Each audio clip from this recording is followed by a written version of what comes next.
Hi, I'm Carrie Donahue. I'm Associate Director for Grassroots Advocacy at the Crohn's and Colitis Foundation. Welcome to our discussion about navigating insurance denials. I'm happy to introduce my colleague Erin McKeon, Associate Director for Federal Advocacy at the Crohn's and Colitis Foundation.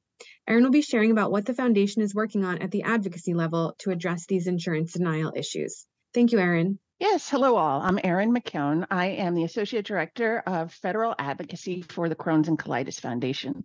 In this position, I handle communications with Congress and with the Department of Health and Human Services, as well as the FDA and CDC.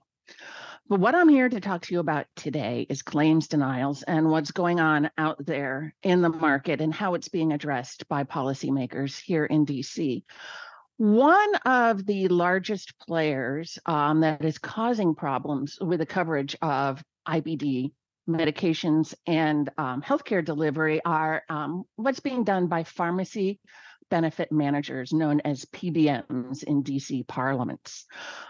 These were originally designed back in the day to be group purchasing organizations where individual entities, either insurance companies or businesses, could group together and buy pharmaceuticals at a discount price using their market power to secure lower prices for medications.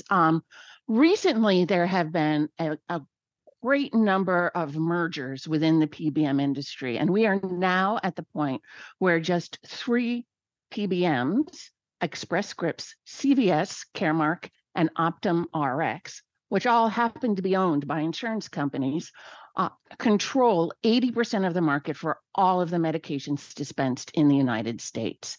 And these have grown so large that they are able to act as oligopolies, meaning they constrict trade and are able to keep prices high in some instances, while also denying care. They're continually coming up with new ways to either delay or deny care. And this is actually a process known as utilization management.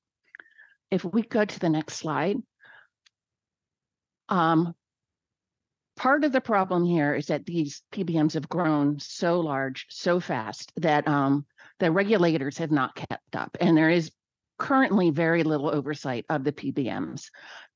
As they exist right now, they have nobody to answer to but their own shareholders. These are privately owned entities. They don't have to answer to patients. They don't have to answer to health plans or insurers or to the government payers. They are in business to increase their own bottom line.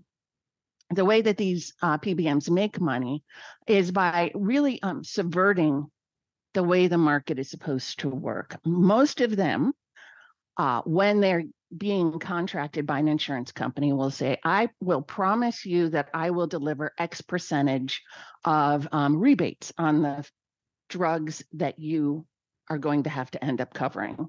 And they tout these rebates as the reason why they are good at their jobs. This has prompted pharmaceutical manufacturers to keep the prices of medications artificially high, keep the list price high, so that then when they deal with the PBMs, they can offer a lower price, the rebated price, and the spread in between the two looks great. Some of that is passed along to the insurer, but some is not. Some is kept by the PBM. What this does is encourages PBMs. In some cases, we specifically see these with biologics that have biosimilar competitors. What they will do is actually the PBM wants the higher cost medication because they get the better rebates and they're keeping that rebate. This is diverting the way the market is supposed to work. They also do steer patients to their own pharmacies. If you've been told that you can't fill a medication at CVS, but you have to go somewhere else or you have to get it through a mail order, that's because your PBM has a relationship with that pharmacy and they're sharing in the profits. And the third is utilization management. And this is just different, unique, sometimes very creative ways to delay patients' access to either in their needed tests, their supplies, or their medications. These are things, what I'm going to talk about in a short while, things like prior authorization, step therapy. All of these are done just so that the PBM doesn't have to pay out funds for medications as quickly as they should. It's really what it comes down to. Now, this has become a very hot topic on Capitol Hill. It has come to members of Congress' attention that, first of all, Medicare and Medicaid are getting very bad deals through these PBMs, and the federal government is paying more than it should for medications that are covered by these programs. And actually, as we're taping this program right now, the Energy and Commerce Committee in the U.S. Capitol is holding a hearing on PBM reform, where they're talking about things such as rebate pass-through, saying that any rebate that comes to a PBM must be passed through to the insurer and then to the individual patients in terms of the premiums that they pay for their insurance, and that the PBMs can't just hold on to those. They're also talking about transparency. They want the PBMs to just show why they make the decisions they make, why they put certain medicines on certain tiers above or below others. Is that because this particular medicine has a great rebate and the PBM is getting a cut of that? Or is it actually based on medical guidelines? And we're also talking about, on the Hill, changing the business models of PBM so that they're no longer paid according to the rebates that they negotiate, but that they're paid on a flat fee schedule for every product that they negotiate, a flat schedule that's not dependent upon what they actually pay to the PBM. And this is particularly important when we're talking about Medicare patients. Patients in Medicare often have a hard time going from private insurance to Medicare because their copay, 20% generally in the Part D program, is based on the list price, the higher price that almost nobody pays except for Medicare patients. And this is compounded by the fact that Medicare does not allow patients to use copay assistance because they see it as an unfair inducement to trade, meaning that they think it's a kickback to the patient if they receive copay assistance from manufacturers. It's a large problem in the Medicare population that we're trying to address through PBM reform. Can I go to the next slide, please? Here, this is about prior authorizations. One of the ways that PBMs are trying to drive down the utilization of healthcare. This is when your insurance says that it will not, you cannot have access to either a procedure, it could be a colonoscopy, it could be an endoscopy, or supplies, or a medication until they review it, the request, and approve it. This is called prior authorization or prior approval. It's a growing problem. Very many new drugs are being placed in prior authorization programs now. It's actually grown from 35% of IBD medications in 12 years ago to 67% now, and the numbers keep increasing. This is we're told by GI docs, this is a leading cause of therapy abandonment, that when people are denied their prior authorization, they just give up. They walk away. They decide they'll try some other treatment. They don't fight. And this is really a shame, because when patients do act like the bulldog, go out there and appeal these, 97% of prior authorization denials are ultimately overturned. You just have to put the effort in, hopefully with the help of your doctor, in filing the appeal and showing why this procedure or medication is required because of your condition. And we're seeing a lot more interest in Capitol Hill on abuses of prior authorization right now. A lot of this is tied to the use of artificial intelligence and the fact that insurers are using computers to just deny batches of hundreds of claims at a time, set up. If they don't meet the algorithm that's been placed into a computer, they do not look at a patient's record, there wouldn't be time. You're doing 300 in a minute. They're not reviewing your medical record. They're just clicking off, this didn't hit the right button, so we're going to deny it. We are right now working with the Congressional Crohn's and Colitis Caucus on Capitol Hill to launch investigations into the use of artificial intelligence in claims denials. Another thing, can we go to the next slide, please? That we have been addressing for years. I've counted it 7+ years here at the federal level, trying to address abuses of step therapy. Step therapy occurs when a patient is prescribed a particular medication, let's say it's Remicade, but their insurer comes back and says, we will not grant you access to that prescription that your doctor thinks is the best for you unless you try and fail on our preferred, almost always less expensive and less effective treatment first. I've heard outrageous stories where insurers have said, well, you don't really need a biologic. We think you should try on ibuprofen first and show me that your condition doesn't get better on ibuprofen. And then oftentimes they add in yet another layer. Then they'll say, all right, ibuprofen didn't work. Now we want you to use steroids. And then you try steroids and they don't work. And then eventually you arrive at receiving a medication that your physician already knew was going to be best for you. If you've gone through these kinds of steps, you have been a victim of step therapy.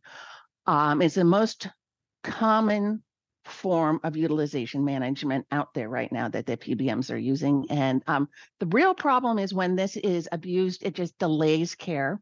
And when you're talking a chronic progressive disease such as IBD, that delay can cause irreversible damage that ultimately costs the insurer more money. But when you're the PBM, you don't care about what's getting paid in the hospital.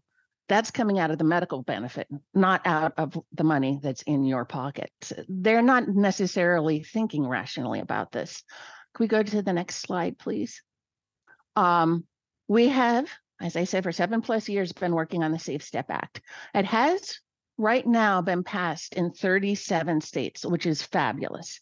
If you're a patient in any one of those 37 states and you are enrolled in a state-regulated plan, then you have protection from step therapy, such as what I'm about to describe at the federal level. The reason why we keep trying to address this through the federal government is because the vast majority of patients are not in state-regulated plans. That only reaches about 10% of the market. Those would be people who work for a state government or a local government or for the public schools. Largely, you're talking about state-regulated plans. Everything else is regulated by the federal government. So we are working here on the Safe Step Act, which outlines 5 different circumstances where a patient should be automatically exempted from step therapy protocols. Common sense things like you've tried the insurer preferred medication already and failed on it, so you know it's not going to work, or that your physician attests that your condition would greatly deteriorate if you're made to wait, or if you're stable on your current medication, then these are the types of scenarios where you can request an exemption, and the insurance company must get back to you within 72 hours in normal circumstances or 24 hours in the case of an emergency. Really what we're trying to do, it seems common sense to me, is make sure that there are common sense curbs put around the use of step therapy. What's very exciting this year on PBM reform legislation that has already been passed out of committee in the Senate, and we hope will be voted on in the full Senate soon, does include our Safe Step Act. So we've managed to get it approved in the Senate, and we are working right now to convince the House of Representatives that they should agree with the Senate in including step therapy reform in pharmacy benefit manager reform legislation. So stay tuned. join our advocacy network, and we will provide you with information as this process moves forward and help get you involved in making sure that this finally does get passed in Congress. Can we go to the next slide? The next interesting thing that PBMs are doing, and I find this just infuriating, are the use of copay accumulators.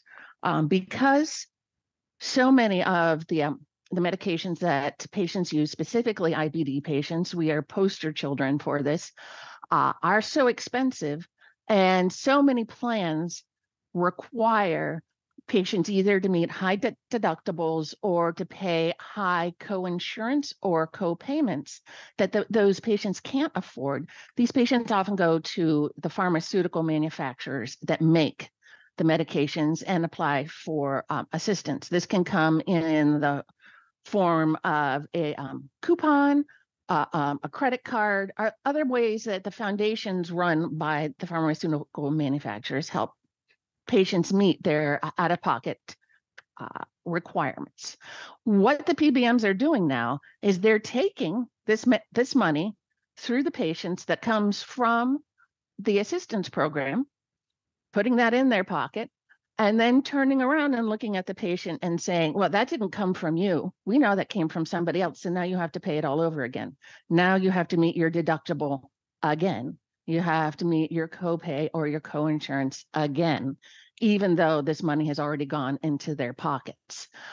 When they do this, it's called a copay accumulator because the PBM gets paid twice. They accumulate the funds from the assistance program and then from the patient. And often it's a very rude surprise to the patient. You're going to go, let's say, pick up at the pharmacy counter your medication, and you know that you've met your deductible. You're a couple months into the year.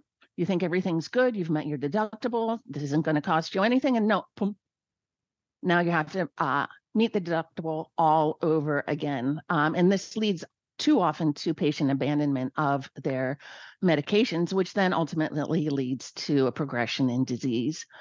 We know these are endemic out in the market right now. 83% of patients are in plans that use accumulators.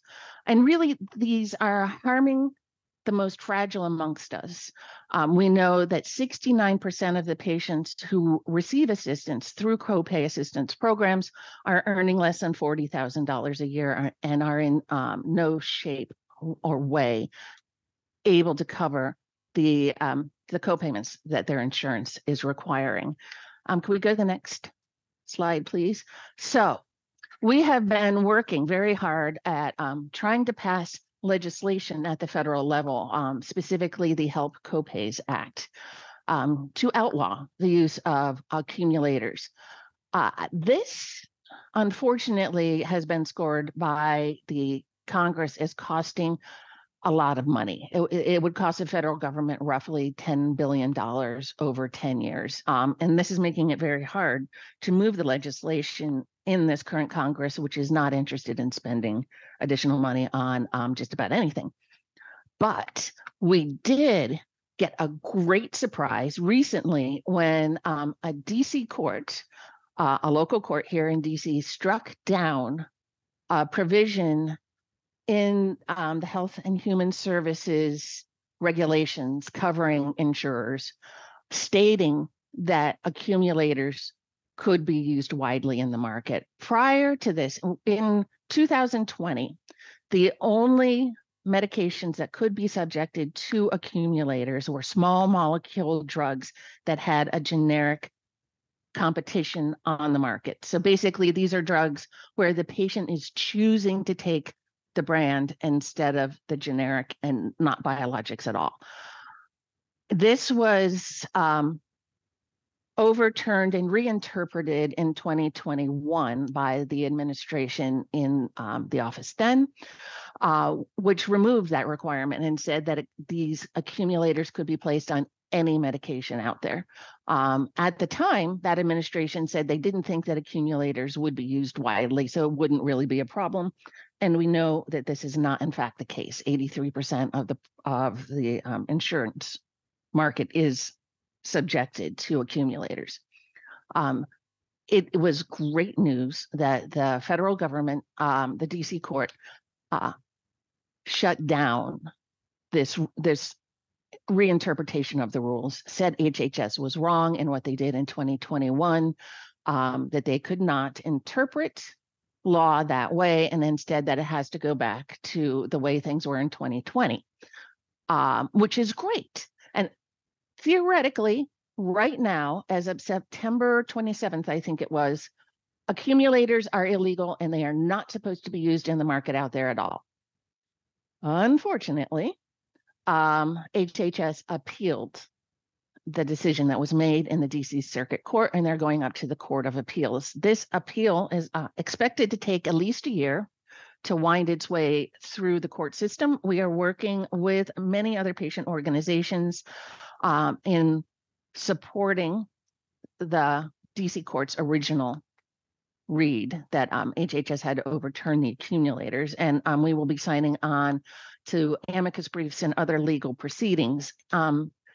In the interim, the Department of Health and Human Services has also asked for a clarification from the court about whether or not accumulators can be used in the market as this case winds its way through the courts.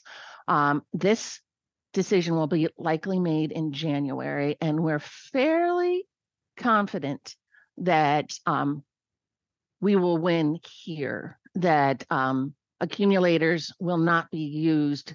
They will be put on stay in legal parlance as this case makes its way through the courts, which means hopefully through the vast majority of 2024, patients will no longer have to worry about copay accumulators. But stay tuned. We will let you know how things develop. And with that, I think I'll toss it back to Carrie. Great. Well, thank you so much, Erin. And I just want to go back to something you were talking about a little bit earlier in your presentation. We've heard that the vast majority of prior approval denials are overturned on appeal. So can you share from your perspective, why then do insurers make so many denials to begin with? They're just counting on people not to appeal it. They think that if we tell you no, you're going to turn around and either abandon this treatment or try something that they will approve, which is the whole reason why we're saying you put the effort in to actually appealing these denials. And as this is going on, there's that space of time where the insurance company, the PBM, are not paying for that medication. Let's say it takes 3 months for you to get the denial overturned. That's 3 months they're not paying for, Remicade or Humira. And in their minds, that's saving money. All right. Well, I know we have a lot of advocacy work to do on this issue. So Erin, can you talk just a little bit more about how patients and caregivers can get involved to support these advocacy efforts?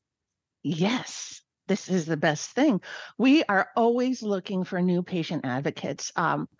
You should know, I go up and I talk to members of Congress and their staff all the time, but what they don't really want to hear from me, they want to hear from patients in their own home districts who have experienced the problems that I'm talking to them about. It really brings home the fact that we're not making this up over in the Crohn's and Colitis Foundation. These are real problems affecting real people and people who are their constituents. You, the patient, are the most powerful advocate out there. And we also want to learn from you what you hear when you're talking to your legislators, what's going on in your lives, what are the things that you're finding to be problems, so we can make sure that we are addressing the proper problems. What you can do is go to the Crohn's and Colitis website, go crohnscolitisfoundation.org/advocacy. We'll bring you straight into our advocacy network where you can sign up to receive updates on what we're doing. And also we will let you know when important legislation or sometimes insurance companies and the programs they're putting forth are under review, and when it would be a great time for you to get involved. Great. Yes, thank you again, Erin. And yes, I agree. Please join our advocacy network. We're always looking for patient volunteers to get involved, patients and caregivers, family members. We need all the voices we can get. So please join us. We hope those of you who tuned in today found these resources helpful. And thanks again to Takeda and Janssen for supporting today's panel. Please visit our website at crohnscolitisfoundation.org to access some of the resources discussed today. And again, I'll say it one more time, don't forget to join our advocacy network at crohnscolitisfoundation.org/advocacy to be a part of these advocacy efforts. Thank you.